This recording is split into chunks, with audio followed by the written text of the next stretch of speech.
జరగ జరగన గుంపు చాలా మంది కానీ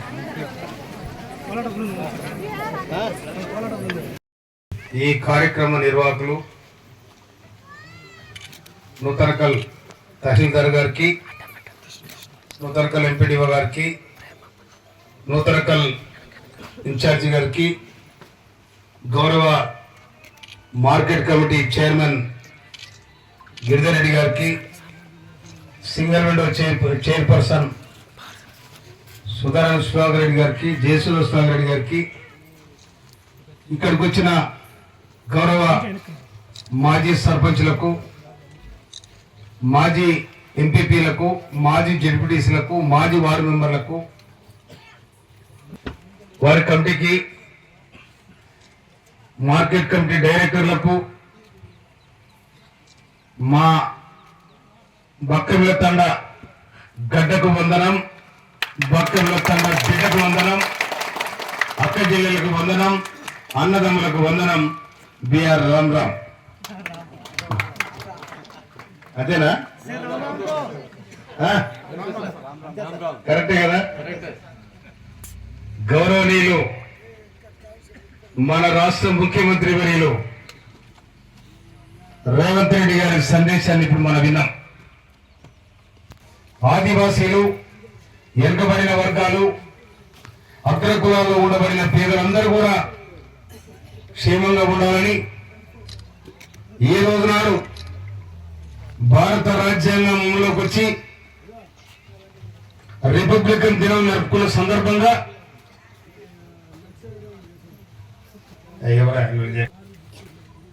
రాజ్యాంగాన్ని పొందుపరిచి ఈ రాజ్యాంగం ప్రకారం ఆనాడున్న రాజ్యాంగం పొందుపరిచిన సందర్భంలో ఈ దేశ జనాభా 30 కోట్లు. ఈనాడు మన భారతదేశ జనాభా 140 కోట్లు. ఆనాడు రాజ్యాంగంలో రాసిన సందర్భంగా వెనుకబడిన వర్గాలు, హరిజన గిరిజనులకు కూడా అవకాశం రావాలని డాక్టర్ బిఆర్ అంబేద్కర్ దాదాపు 75 సంవత్సరాల నాడే రాయడం జరిగింది. ఇవాళ ఎవరైనా ఈ భక్తుల తండ కానీ, సూర్ల తండ కానీ, ఈ ప్రాంతంలో ఉన్న తండల గిరిజన సోదరులు కానీ, సోదరిమణులు కానీ సర్కారు కొనుగోలు చేస్తుంటే డాక్టర్ బిఆర్ అంబేద్కర్ రాజ్యాంగంలో పొందుపరిచే రిజర్వేషన్ వచ్చింది కాబట్టి మనం అందరం కూడా ఇవాళ ఆ అవకాశాన్ని తీసుకున్నాం. నేను భారత రాజ్యాంగంలో ఈ రిజర్వేషన్ ఉండదు కాబట్టి నేను ఒక ఎస్సీ క్యాండిడేట్ గా ఇవాళ మీ ముందు నిలబడి ఎమ్మెల్యేగా నిలబడ్డ భారత రాజ్యాంగం డాక్టర్ బిఆర్ అంబేద్కర్ ఇచ్చిన అవకాశాలు కూడా మనం చేస్తున్నాను. ఒక అంబేద్కరే కాదు, ఆనాడు రాజ్యాంగం ముసాయిదీలో ఉండబడిన సభ్యులందరూ కూడా పండిట్ జవహర్లాల్ నెహ్రూ, సర్దార్ వల్లభాయ్ పటేల్, బాబు జగ్జీవన్ ఇలాంటి వాళ్ళందరూ దాదాపు 20 మంది రాజ్యాంగం ముసాయిదీలో ఉండి ఆనాడు అగ్రకులాలు కూడా పెద్ద మహనీయులు. మరి దేశం అందరికీ అవకాశం వస్తే దేశం సమూలంగా ఒక తాటిపై ఉంటుంది, లేకపోతే దేశం విచ్ఛిన్నమైంది కనుక బలహీన వర్గాలకు మనకు అవకాశం కల్పించాలని ఆనాడు రాజ్యాంగంలో పొందుపరచడం జరిగింది. ఆ క్రమంలోనే తుంగతుర్తి నియోజకవర్గం రిజర్వేషన్ అయింది కాబట్టి నేను ఒక ఎమ్మెల్యే దగ్గర. అదే క్రమంలో 10 సంవత్సరాల పాలన చూసినాం. ఈ తెలంగాణ 60 సంవత్సరాలు ఆంధ్ర వర్ష పాలనలో నలిగిపోయిన తెలంగాణ నీళ్లు పోయినాయి, నిమ్మకాలు పోయినాయి, ఆత్మగౌరవం పోయింది, అన్ని పోయినాయి. కనుక మనకు తెలంగాణ మనకు కావాలని 60 ఏళ్ళుగా 1952 మొదలు పెట్టుకుంటే ఇప్పటి వరకు 2014 వరకు అవిరామ పోరాటం చేసి వేలాది మంది అమరులై, వేలాది మంది కాల్చివేయబడి, కూల్చివేయబడి తెలంగాణ సాధించుకున్నాం. తెలంగాణ ఒక్కరే సోము కాదని, ఏదో ఒక్కరే కొట్టాడు వచ్చిన తెలంగాణ కాదని ఇలా మీ కళ్ళ ముందు 14 సంవత్సరాలు ఇక్కడ విరామ నేను తిరగని తండ లేదు, నేను తిరగని రోడ్డు లేదు, ప్రతి ఊరిలో ప్రతి తండ్రిలో శబరి సుఖం ఇక్కడ. కానీ అలా కాంగ్రెస్ పార్టీ రాజ్యం రావాలి, 10 సంవత్సరాల ఫాసిస్ట్ పాలన అంతా కావాలి, ఈ పేదలకు న్యాయం జరగాలి, ఈ పేదలకు ఇంద్రమ్మ ఇల్లు రావాలి, పెన్షన్ రావాలి, చదువుకున్న పిల్లలకు ఉద్యోగాలు రావాలి, ఆత్మగౌరవం ఉండాలని చెప్పి అన్నారు. కాంగ్రెస్ ప్రభుత్వం 2023 ఎన్నికల సందర్భంగా ఈ నియోజకవర్గంలో ఎవరైతే గెలుస్తారంటే సర్వే చేసి అది మీరు ముందోసారి ఉద్యోగ కార్డు మీరు గెలుస్తారని చెప్పి నాకు టికెట్ ఇస్తే ప్రతి కాంగ్రెస్ కార్యకర్త నిటారుగా నిలబడి ఇలా కాంగ్రెస్ పార్టీని ఒక్క కాంగ్రెస్ పార్టీ కార్యకర్తగా ఎమ్మెల్యేగా 51,000 మెజార్టీ ఇచ్చిన గెలిపించినందుకు తుంగతుర్తి పిల్లడి గారికి టికెట్ ఇచ్చిన రేవంత్ రెడ్డి గారికి కాంగ్రెస్ పార్టీ అధిష్టానానికి నేను శిరస్సు వచ్చి నమస్కరిస్తా ఉన్నాను. ఇదే ఇచ్చాడు ప్రభుత్వం ప్రజాపాలన ఏం జరుగుతుంది, రేవంత్ రెడ్డి గారి ప్రభుత్వం ఇంద్రమ్మ రాజ్యంలో పేదోరికి ఏ విధంగా అవకాశం వస్తానని కూడా క్లియర్ గా చెప్పడం జరిగింది. ఆ అవకాశమే ఇయ్యాలా ఈ బక్కల తండా ఈ ఎండిపోయిన మళ్ళీ మనం మీటింగ్ పెట్టుకొని మాట్లాడుకుంటాం.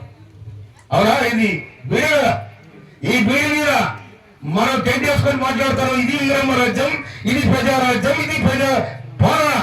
అందుకోసమనే ఈ కార్యక్రమంలో పాల్గొన్న ప్రతి ఒక్కరికి కోరడ వేసిన మా చెల్లెలకు, కోరడ వేసిన మా చెల్లెలకు, స్వాగతం పలికిన మా అన్నదమ్ములకు, బక్కల తండతో పాటు అన్ని తండ నాయకులకు, మాజీ సర్పంచులకు అందరికీ పేరు పేరున దీన్ని నిర్వహిస్తున్న ఎంఓ గారికి, వారి బృందానికి, స్పెషల్ ఆఫీసర్ కు, ఎంపీడీఓ గారికి అందరు కూడా పేరు పేరున హృదయపూర్వక ధన్యవాదాలు తెలియజేస్తూ, డాక్టర్ బిఆర్ అంబేద్కర్ రాసిన రాజ్యాంగం ఈ రోజు 75 సంవత్సరాలు దాటిపోతే 76లో ఉన్నాం కాబట్టి ఈ రాజ్యం డాక్టర్ బిఆర్ అంబేద్కర్ ఏ విధంగా అయితే ప్రజలకు, బడుగు బలహీన వర్గాలకు, ఎస్సీ ఎస్టీలకు, వెనుకబడిన పేదలకు ఏ విధంగా అయితే రాజ్యాంగంలో అవకాశం కల్పించారో దాని ప్రకారంగా ఇవాళ రాష్ట్ర ప్రభుత్వం, రేవంత్ రెడ్డి గారి ప్రభుత్వం ఇవాళ దాన్ని అమలు చేసుకోవడం ముందుకు పోతుంది. కాబట్టి ఈ రోజు నాడు 75 సంవత్సరాలు వెళ్ళిపోతుంది, 76 సంవత్సరాలు మనం అడుగుతున్నాం. కాబట్టి అంబేద్కర్ ఆశయాలు నెరవేరడానికి ఈ ప్రజా పరిపాలనలో ప్రతి మండలానికి ఒక గ్రామాన్ని ఎంచుకొని ఇవాళ మీకు చాలా అదృష్టవంతులు ఇవాళ ఇదే ఎంచుకున్నామంటే 6 తండల వరకు 6 తండల అన్నదమ్ములు, అక్క చెల్లెలు, పేదలు ఎవరైతున్నారో వాళ్ళందరికీ కూడా అవకాశం ఇచ్చిన ఉంది. అందుకని పత్రికా మిత్రులకు, ఇక్కడ వచ్చిన పోలీసు ఆఫీసర్లకు, పోలీసులకు అందరికి కూడా దీన్ని కంట్రోల్ చేస్తున్న అందరికీ పేరు పేరున ఇంత నిశ్శబ్దంగా గొప్పగా మా తండకు మా ప్రజాపాలన వచ్చింది, మా తండకు ఇంద్రమ్మ రాజ్యం వచ్చింది, మా తండకు మా ఇల్లు వచ్చినాయి, మా తండకు ఇంద్రమ్మ ఇల్లు వచ్చినాయి, మా తండకు పెన్షన్ వచ్చింది, మా తండకు రైతు భరోసా వచ్చింది, మా తండకు ఆత్మీయ ఇంద్రమ్మ ఆత్మీయ భరోసా కూడా వచ్చింది. కనుక ఈ ఆలోచన మీకుంది కాబట్టి మీ తండ ఎప్పుడైనా కూడా బంగారు కొండగాలని ఆలోచిస్తూ ఈ చల్లగా ఉండాలని రేవంత్ రెడ్డి గారి సందేశాన్ని మీకు, నా సందేశాన్ని మీకు నిన్నగా హృదయపూర్వక ధన్యవాదాలు తెలియజేస్తూ మీరు గణతంత్ర దినోత్సవ శుభాకాంక్షలు తెలియజేస్తూ నేను ప్రేమించుకుంటాను. Thank you.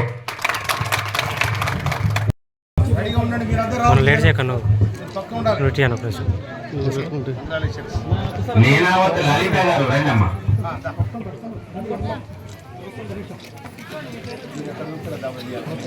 అండి లింగా గారు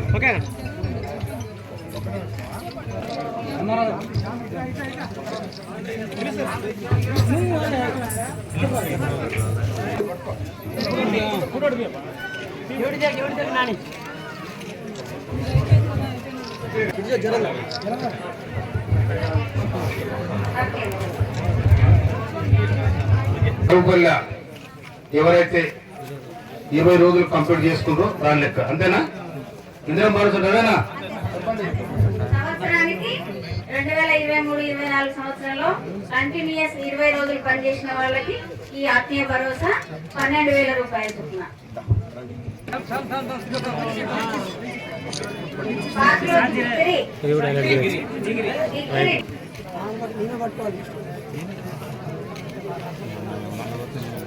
పాకలోతు విజయమ్మ, జగలోతు పూలమ్మ,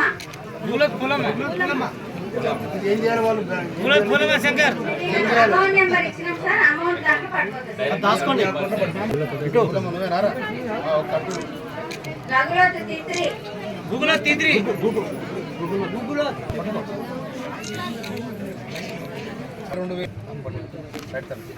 తర్వాత గుగులోతు జీతు వస్త్రం అండి. వస్త్రం బియ్య వరా వీరికి 3 ఎకరాల 19 గుంటలు 20,800 రూపాయలు, 850 రూపాయలు. కరెక్టేనా? దగ్గర తర్వాత నేనా